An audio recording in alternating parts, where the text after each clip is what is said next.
rock, yo, so let's rock, yo, non-stop, yo, until the beat, y'all, the body rock, yo, so let's rock, yo.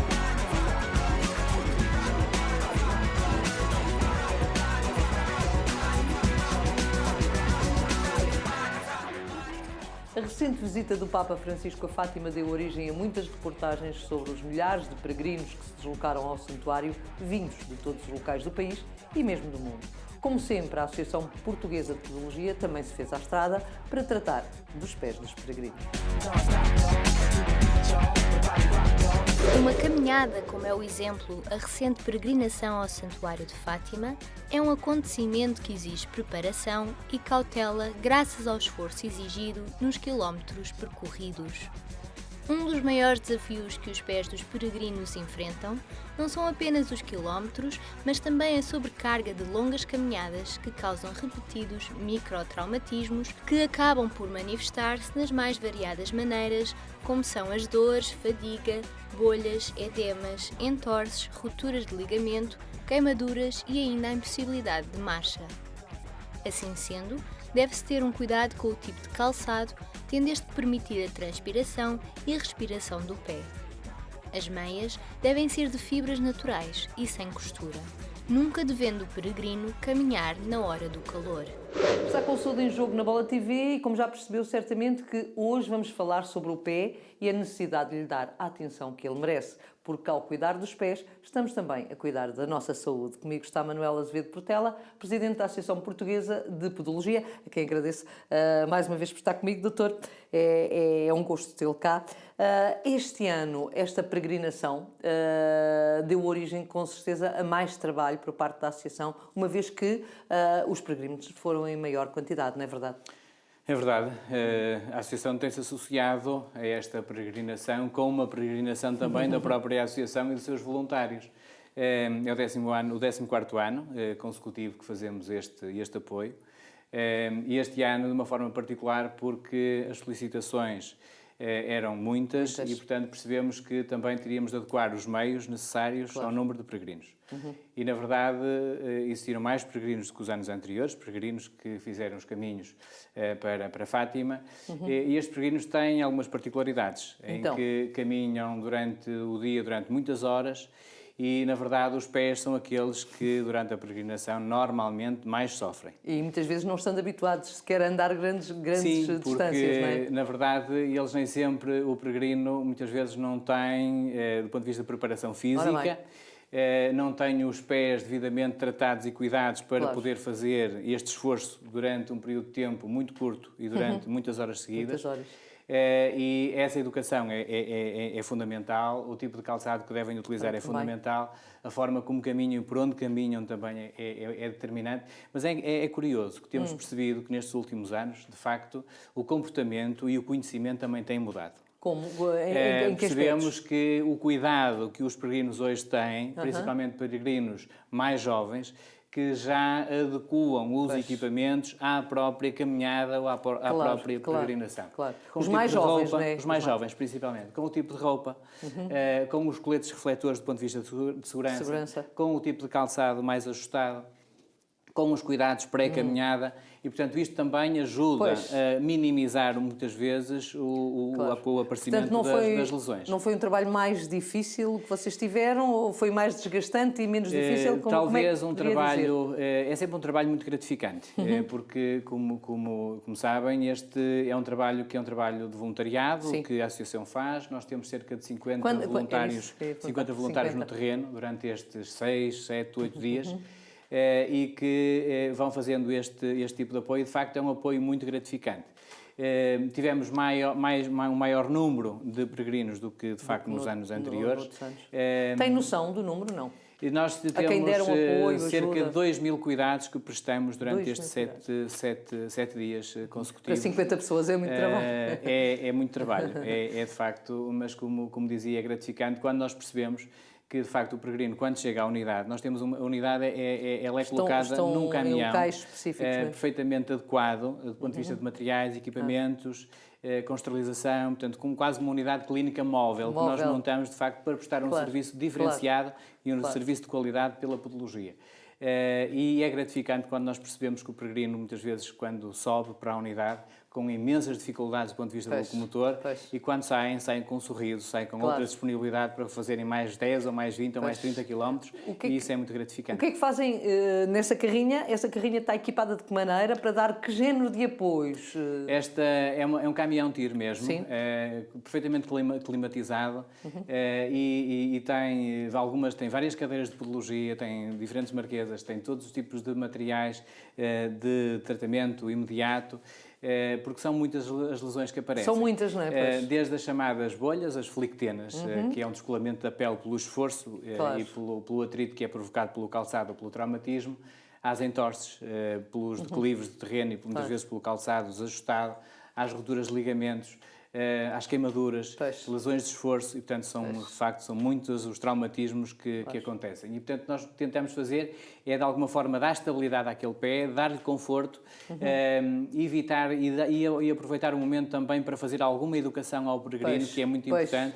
Claro. E portanto nós durante estes 7 dias conseguimos chegar a um conjunto de peregrinos que serve não só para lhe dar apoio no momento, mas também para fazer alguma educação, também do ponto de vista podológico. Doutor, uma vez que não só nesta altura do ano, quando há peregrinações, no 13 de maio, mas também noutras alturas as pessoas habituaram-se já a caminhar mais.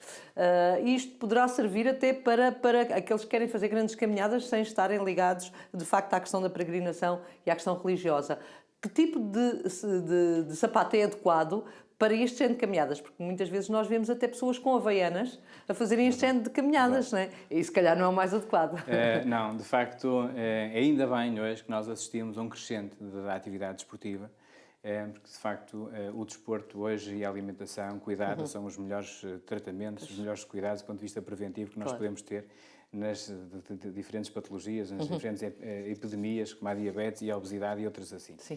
E, de facto, hoje a prática do desporto e o calçado adequado à caminhada, porque caminhar é um desporto, e, portanto, o calçado adequado a estas caminhadas é fundamental. O tipo de piugas ou meias que nós utilizamos é fundamental, de forma a que dê alguma estabilidade à zona da articulação do tornozelo, que melhore o retorno venoso do ponto de vista da circulação sanguínea. Portanto, que tipo de meia? Uma meia de compressão. Que permita realmente que, sem o efeito de garrote, principalmente na zona mais próxima do joelho, sem ter esse efeito de garrote, tenha uma compressão que seja gradual, mais pressão para menos, ou seja, desde a ponta do pé até à parte superior da perna, utilizar uma meia de facto com alguma compressão e utilizar um sapato, neste caso um ténis, que seja um ténis adequado ao pé e que respeite a morfologia do pé, nomeadamente em termos de tamanho, nomeadamente comprimento, altura e largura. Normalmente, com a prática desportiva, recomenda-se sempre à pessoa que compre sempre um número superior ao número que normalmente utiliza, porque com a prática do desporto e com o esforço o pé tem sempre alguma tendência a dilatar, ganhar algum edema, e portanto tem de ter espaço para que ele possa dilatar e que não haja zonas de conflito. Que seja um tipo de calçado que seja adequado e que seja estável. Que seja de atacadores ou seja de velcro, mas de facto que permita esta adaptação e esta estabilidade. O mais leve possível. O ser leve também é muito importante ou não? Porque de facto 300 gramas a mais durante 3 a 4 km ou 5 km durante uma hora, de facto tem bastante significado. E portanto que seja um calçado leve, que seja um calçado estável, que tenha alguma capacidade, do ponto de vista característica técnica, e hoje os materiais técnicos utilizados já têm essas características do ponto de vista da respirabilidade, de transpiração. Houve uma grande evolução, não houve? Sem dúvida, hoje o setor de calçado, nomeadamente nesta área, o setor de calçado e o setor do têxtil também, porque existe aqui de facto uma articulação. E vocês foram muito responsáveis por isso, porque também tiveram muita ligação, não é? Na área de investigação, desenvolvimento de algum material técnico, nomeadamente das piugas técnicas para a área do desporto, que é fundamental para darmos a saúde, de facto, que o pé merece. Doutor, já voltamos à nossa conversa. Vamos agora sair do estúdio, momentos para fazer uma pausa, para falarmos daquilo que o Dr. Manuel Azevedo Portela estava a falar há instantes, a questão da alimentação. O nutricionista Miguel Godinho já está à nossa espera, no domínio dele, no espaço Somos o que Comemos, da responsabilidade da Fundação Portuguesa, professor Fernando Pádua. Olá, hoje vamos falar sobre uma categoria de produtos alimentares que, além de saudáveis, em Portugal são um contributo importante para a nossa economia. Estamos a falar do pescado. Sempre que falo em pescado na televisão ou nas consultas, sou questionado porque é que utilizo este termo e não o termo peixe. Pescado não significa peixe, são coisas diferentes. O pescado é um grupo mais abrangente, em que está incluído sim o peixe, mas também outros produtos do mar, como por exemplo os moluscos e os crustáceos. No fundo, o pescado é tudo o que retiramos para consumo alimentar do mar. Sem dúvida que dentro do grupo do pescado, os produtos mais saudáveis são o peixe. Hoje vamos falar não dos grupos de peixe e dos tipos de peixe diferentes que existem, mas de algumas características. Em primeiro lugar, muitas vezes o peixe é considerado um alimento caro e por isso é uma escolha mais parca por parte das famílias portuguesas. Existem, contudo, no nosso mercado, alguns peixes baratos, como a cavala ou a sardinha, que são ricos em ômega 3 e ômega 6 na relação perfeita para o seu organismo e vão fornecer assim ácidos gordos poliinsaturados extremamente importantes para o seu sistema circulatório e imunitário. Dizer que consumir pescado, em específico o peixe, é saudável não passa de um chavão.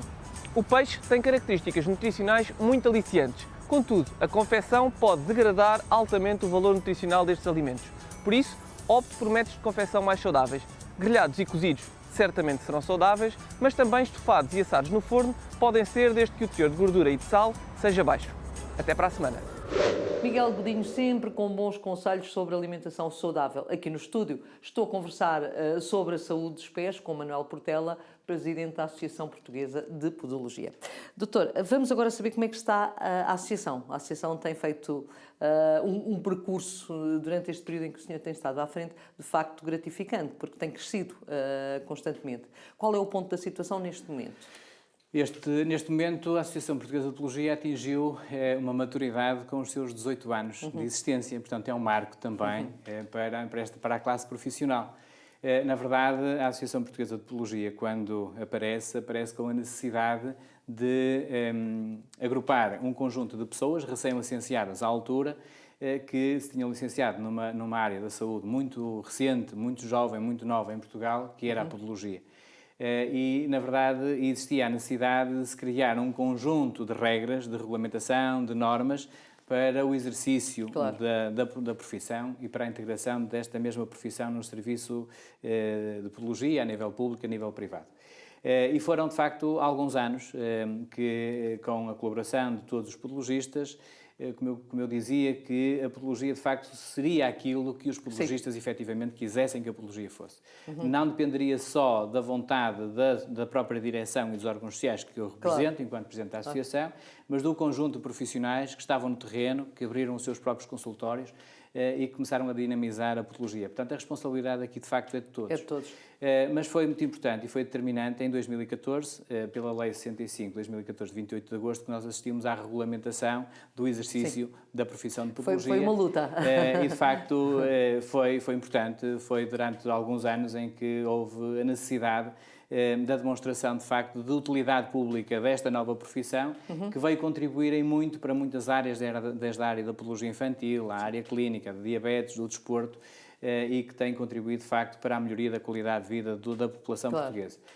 E a Associação esteve, de facto, preocupada com esta regulamentação e hoje continua preocupada com esta aplicabilidade desta lei, porque, na verdade, não se chega só que se façam as leis. É preciso depois é necessário, papel, para a defesa dos interesses do próprio doente, que é sempre isso que deve estar em causa, que o doente saiba, quando recorre a uma consulta de podologia, que está perante um podologista com cédula profissional emitida pela CSS. Sim. E, portanto, há um conjunto ainda de normas, face à lei que foi publicada, que sejam adequadas para o exercício da profissão e para a própria defesa do próprio doente. Doutor, mas diga uma coisa, o podologista é aceito já hoje como um igual, como um profissional de saúde em pé de igualdade com os outros profissionais nos diferentes setores, público, privado, etc. Hoje já é reconhecido a esse nível ou ainda está no caminho para que tal aconteça? O podologista hoje foi-lhe reconhecido pelos parceiros, desde a área paramédica, da área médica, foi-lhe reconhecida essa competência. Mas, acima de tudo, essa competência é-lhe reconhecida pelo doente. O doente, de facto, é aquele que está mais grato ao aparecimento da podologia. Sim. E por isso eu dizia que a responsabilidade da regulamentação e da afirmação da podologia deve-se, em grande parte, aos podologistas de uma forma em geral e não só à associação, que a associação tem o dever de os representar, mas esse trabalho tem muito a ver com os podologistas. Nós hoje assistimos, principalmente na zona norte do país, por algum motivo, provavelmente porque a instituição de ensino superior esteja sediada no Porto, porque a própria Associação Portuguesa de Podologia teve origem no Porto e grande parte dos podologistas, cerca de 80%, exercem de Aveiro para cima. Pois. E, na verdade, a implementação da podologia na Zona Norte está mais patenteada. E isto reflete que hoje os grandes centros hospitalares no Norte, do serviço público, têm um ou dois podologistas, principalmente na equipa do pé diabético. Pois, portanto, este é o melhor reconhecimento que o sistema de saúde, que o Serviço Nacional de Saúde tem tido para com a podologia, é o seu reconhecimento e a integração da podologia nos próprios serviços para cuidar do doente que é aquele que mais precisa. É pena que não haja equidade, ou seja, que seja só no Norte e não no Sul, digo eu. Existe um trabalho da própria Associação Portuguesa de Podologia, nomeadamente junto do Ministério da Saúde, precisamente para que hoje, com esta nova política da proximidade dos cuidados de saúde, os cuidados primários nos centros de saúde, em algumas áreas específicas, que a podologia, de facto, faça parte dessa oferta, que os utentes possam, nos cuidados primários, do ponto de vista de proximidade, ter acesso ao podologista, principalmente os doentes mais frágeis.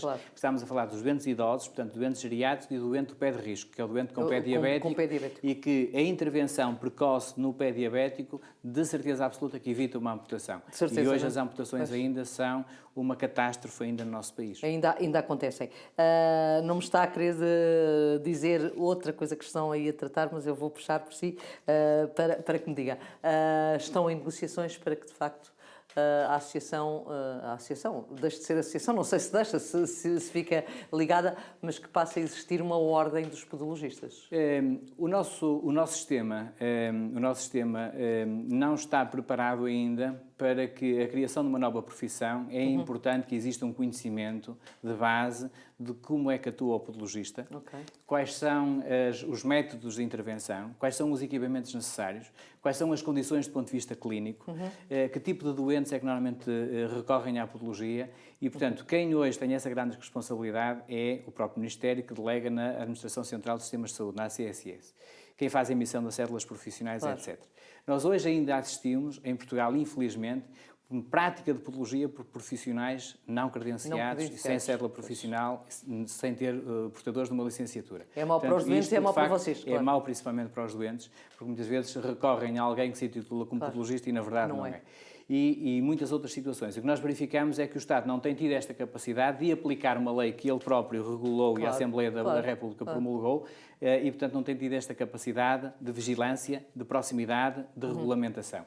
Em benefício do utente e em defesa do direito também dos podologistas. E entendemos que só a Associação Portuguesa de Podologia, pelo trabalho que tem desenvolvido, pela proximidade que tem dos podologistas e dos utentes, teria essa capacidade de poder regulamentar ou regular ou aplicar a lei de forma a que ela fosse transversal aos podologistas e que realmente ela pudesse ser de facto aplicada. E isso nós reclamamos, junto do Ministério, de facto, que seja reconhecida a Associação Portuguesa de Podologia uma associação de direito público, aquilo que é uma ordem profissional em representação dos seus próprios profissionais. Vão conseguir, com certeza. Já voltamos para falar do vosso congresso, que aconteceu este fim de semana. Para já, vamos falar com o Hugo Muniz, que é um credenciado profissional do exercício físico, com quem contamos semanalmente no Saúde em Jogo. É o espaço Vida Ativa para que uma vida mais saudável e mais forte seja aquela que você tem. Olá, Hugo. Olá Marina, mais uma crónica de Vida Ativa. Pois é, hoje vou falar sobre sarcopenia e de que forma é que o treino de força ajuda a manter a densidade muscular. Sabemos que é fundamental cada vez mais manter a integridade muscular, nomeadamente no que respeita à manutenção funcional de um organismo, nomeadamente para manter articulações saudáveis, para conseguirmos de alguma forma termos maior capacidade funcional, prevenir quedas, o próprio amortecimento das próprias quedas, tudo isso o músculo consegue nos ajudar. É por isso que a integridade muscular, para além de questões neurais também fundamentais, é por isso que a questão muscular e a manutenção da massa muscular é fundamental. Não esquecer, como é óbvio, toda a questão metabólica, dispêndio energético, que está intimamente ligada à função e às necessidades energéticas do músculo. Como veem, são uma série de funções que a própria musculatura desempenha. Por isso, cada vez mais estamos alinhados nestas boas práticas na promoção do treino de força, cada vez mais treino de força associado a segurança, a eficácia e a eficiência para que todos juntos consigamos efetivamente ser mais fortes e ter uma saúde mais forte. Até para a semana. Estamos no final do Saúde em Jogo. Antes do final, ainda queria saber, doutor, como é que correu o vosso congresso que se realizou este fim de semana, 26 e 27 de maio, em Coimbra, num local fantástico, Quinta das Lágrimas, segundo sei. Entre os muitos temas que foram debatidos, eu destaco a podiatria do desporto, podiatria infantil, podiatria cirúrgica, podiatria geriátrica, pé-diabética, entre outras coisas.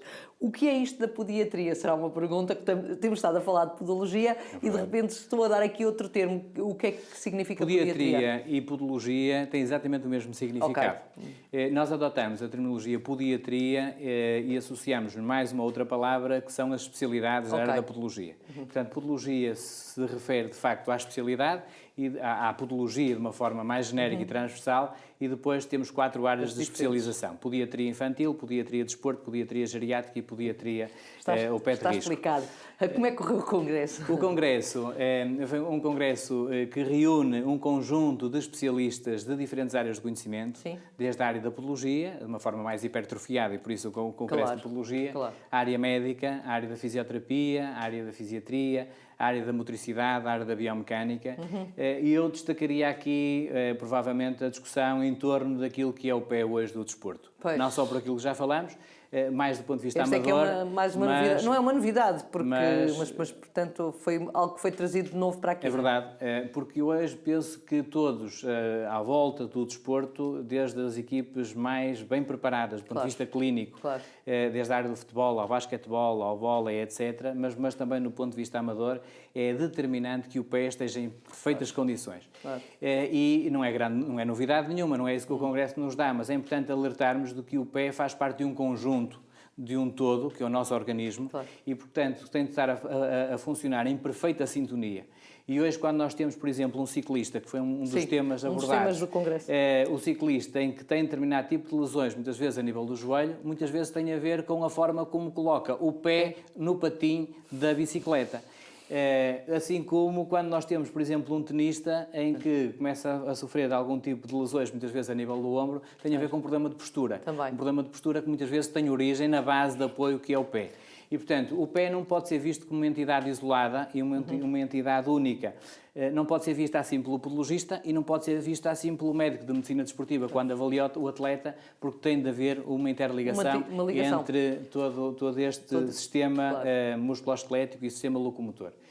E, na verdade, percebemos, são vários os estudos que acabaram por demonstrar isso também, que, na verdade, quando nós atuamos do ponto de vista da prevenção e atuamos em equipa multidisciplinar, e hoje é comum, é bom verificarmos que as principais equipes, nomeadamente na área do futebol, no desporto rei, em que nós vemos na equipa médica a integração do podologista, isto, mais uma vez, também vem pelo tal Portugal existem todos, praticamente nos grandes clubes, todos têm podologistas, têm podologia, portanto, isso, seria bom de facto, que cada ginásio do país também tivesse um podologista. É importante, porque a orientação é a melhor prevenção e o melhor tratamento que nós podemos fazer, e que nós podemos orientar o atleta, precisamente conseguimos dar maior rentabilidade, melhor desempenho, melhor qualidade de vida e evitar algumas lesões. Não me admirava nada se daqui a alguns tempos isso estivesse a acontecer. Sim. Dr. Manuel Portela, muito obrigada por ter estado comigo no Saúde em Jogo. A casa é sua, sempre que quiser volte.